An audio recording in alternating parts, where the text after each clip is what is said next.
بسم اللہ الرحمن الرحیم الصلاۃ والسلام علیک یا سیدی یا رسول اللہ وعلی علیک و اصحابک یا نور اللہ اللہم صلی علی محمد کما تحب و ترضی عنہ۔ ہماری ایک گروپ ممبر ہیں اور درود شریف پڑھتی ہیں، اپنے اسکول میں پرنسپل ہیں اور لوگوں کو بھی درود پاک پڑھنے کی اکثر و بیشتر دعوت دیتی ہیں۔ الحمدللہ درود پاک کے بہت سارے ایکسپیرینسز ہیں ان کے، بہت سارے انہوں نے چینل پہ شیئر بھی کیے ہیں۔ ابھی ریسنٹلی انہوں نے ایک اسٹوری بھیجی ہے، میریکل اسٹوری۔ کہتی ہیں السلام علیکم، آپ ہی میرے اسکول میں میتھس ٹیچر ہیں اور ہالیڈیز میں نے ان کو ایک کام کی رسپانسبلٹی دی تھی۔ بات کرتے کرتے مجھے پتہ چلا کہ ان کی شادی کو 4 سال ہو چکے ہیں لیکن اب تک ان کے ہاں اولاد نہیں ہے۔ جب میں نے یہ سنا تو میں نے ان کو کہا کہ ایک بہت اچھی اور مشہور ڈاکٹر ہیں، آپ ان کے پاس جائیں، ان سے اپوائنٹمنٹ لیں، چیک اپ کرائیں۔ وہ ڈاکٹر کے پاس گئیں تو ڈاکٹر نے کہا کہ IVF کرنا پڑے گا۔ یہ سن کر وہ بہت اداس ہو گئیں۔ میں نے انہیں سمجھایا کہ اللہ پاک پہ توکل رکھیں، اللہ پاک پہ توکل رکھیں، اور ایک نماز کا میں نے طریقہ بتایا کہ یہ جو نماز کا طریقہ ہے، یہ کہتی ہیں مجھے میرے بڑے بھائی نے بتایا تھا، اور الحمدللہ جب میں نے خود یہ نماز پڑھی تھی تو اللہ تعالیٰ نے اسی مہینے مجھے گڈ نیوز دی تھی۔ تو کہتی ہیں میں نے ان کو کہا کہ آپ یہ نماز پڑھیے۔ میں نے ان کو بھی کہا کہ آپ یہ نماز لازمی پڑھیں، انشاءاللہ اس کے طفیل، اس کی برکت سے اللہ تعالیٰ آپ کو اولاد عطا فرمائے گا۔ اور نفل نماز کا طریقہ یہ ہے کہ ہسبینڈ اور وائف دونوں 2 رکعت نماز نفل تہجد کی پڑھیں گے، اور تہجد کی نماز پڑھنے کے بعد، اور یہ نفل نماز تہجد کی 11 دن تک پڑھنا ہے، ہسبینڈ نے بھی وائف نے بھی، اور 11 دن تک نماز پڑھنا ہے، اور اللہ سے حضرت اویس کرنی رحمۃ اللہ علیہ کے وسیلے سے دیر تک نیک سوال اولاد کی دعا کرنی ہے۔ صرف تہجد کی نماز ادا کرنی ہے، اور اس کے بعد جو ہے حضرت اویس کرنی رحمۃ اللہ علیہ کے وسیلے سے اپنے لیے اچھی نیک سوال صحت مند اولاد کی دعا کرنی ہے، اور کچھ دیر بیٹھنا ہے رب کے آگے، رونا ہے، اپنے مسئلے بتانا ہے اللہ کو، اور اللہ سے اپنے لیے اچھی اولاد کی، صحت مند اولاد کی، آسانی کے ساتھ اولاد کی دعا کرنی ہے، اور کچھ دیر بیٹھنا ہے۔ یہ سب سے امپورٹنٹ بات ہے، دعا بھی کرنی ہے، اللہ سے بات بھی کرنی ہے۔ اچھا، یہ نماز پڑھنی ہے صرف 11 دن۔ کہتی ہیں کہ انہوں نے فوراً اسی دن سے اسٹارٹ کر دیا۔ سبحان اللہ، 11 دن کمپلیٹ ہوئے، اور اس کے بعد اللہ کریم نے انہیں گڈ نیوز دی، اور کہتی ہیں اسے خود بھی نہیں پتہ تھا۔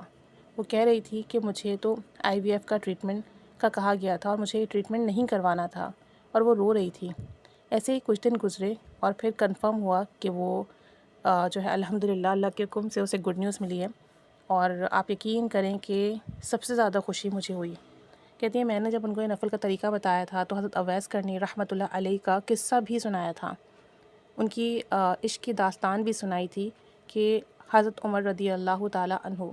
اور حضرت علی رضی اللہ تعالیٰ عنہ کو آپ صلی اللہ علیہ وآلہ وسلم نے ان کے پاس دعا کروانے کے لیے بھیجا تھا، اور میں نے ان کو درود ابراہیمی پڑھنے کو بھی کہا ہے۔ وہ درود ابراہیمی بھی ریگولر پڑھ رہی ہیں، اور انہوں نے پورا قصہ سنایا تھا۔ آپ صلی اللہ علیہ وآلہ وسلم نے جب حضرت اویس کرنی رحمۃ اللہ علیہ کے بارے میں بتایا، اور پھر انہوں نے مجھے پورا قصہ بھی لکھ کر بھیجا ہے حضرت اویس کرنی رحمۃ اللہ علیہ کا، کہ وہ یمن میں رہتے تھے، آپ صلی اللہ علیہ وآلہ وسلم سے بے پناہ عشق کرتے تھے، لیکن اپنی والدہ کی خدمت کی وجہ سے وہ آپ صلی اللہ علیہ وآلہ وسلم سے ملاقات کے لیے نہیں آ سکتے تھے، اور ظاہری ملاقات ان کی نہیں ہوئی، لیکن ان کا عشق ایسا تھا کہ آپ صلی اللہ علیہ وآلہ وسلم کا حلیہ مبارک انہیں مکمل پتہ تھا۔ اور پھر حضرت عمر اور حضرت علی رضی اللہ تعالیٰ عنہ ان سے ملاقات کے لیے گئے، ان سے دعا کروائی، تو یہ ان کی برکت تھی، یہ ان کی شان تھی کہ ایک تو وہ اپنی والدہ کی خدمت دل و جان سے کرتے تھے، اور اس کے لیے وہ آپ صلی اللہ علیہ وآلہ وسلم سے ملاقات تک کے لیے نہیں آئے، کہ وہ اپنی والدہ کو چھوڑ نہیں سکتے تھے ان کی بیماری کی وجہ سے، اور جبکہ وہ نبی رحمت صلی اللہ علیہ وآلہ وسلم سے بے پناہ محبت کرتے تھے، اور ان کی ظاہری ملاقات نہ ہو سکی، لیکن فیض اور برکت ان کے لیے جاری ہو گیا تھا، صرف اور صرف اپنے عشق کی وجہ سے، والدہ کی خدمت کی وجہ سے، اللہ کے حکم کی تعمیل کی وجہ سے، اور یہی وجہ تھی کہ انہیں محبت کا، عشق کا بہترین صلہ اور اجر دنیا میں ہی ملا۔ تو بات یہی ہے کہ عشق جو ہے نا،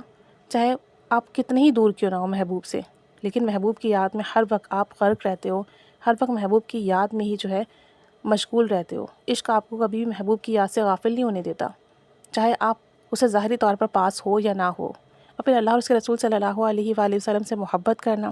ان کی یاد میں مشغول رہنا، اپنے آپ میں ایک بہت بڑا طرز عمل ہے، اور سب سے بڑی بات ہی عشق ہے کہ آپ صلی اللہ علیہ وآلہ وسلم سے اپنی جان سے بڑھ کر، اولاد سے بڑھ کر، اپنے مال سے بڑھ کر محبت کریں، تو ہی ایمان جا کے مکمل ہوتا ہے۔ تو ہمیں بھی چاہیے کہ ہم بھی اللہ عز و جل سے، آپ صلی اللہ علیہ وآلہ وسلم سے حقیقی طور پر عشق کریں، پھر دیکھیں کیسے کیسی برکات ملیں گی، ثمرات ملیں گے۔ تو یہ نفل نماز انہوں نے بتائی ہے، اور جتنے بھی لوگ ہیں اس وقت بے اولادی کی وجہ سے پریشان ہیں، تو وہ لازمی یہ نماز پڑھیں، دعا کریں، اللہ تعالیٰ خصوصی کرم اور فضل فرمائے گا انشاءاللہ تعالیٰ۔ جو بھی بے اولاد ہیں اور پریشان ہیں، اللہ تعالیٰ ان پر خصوصی کرم فرمائے اور نیک صالح صحت مند اولاد نصیب فرمائے، اور سب کی مشکلات حل فرمائے، اور سب کے کام بنائے، آمین۔ صلی اللہ علیہ وآلہ وسلم۔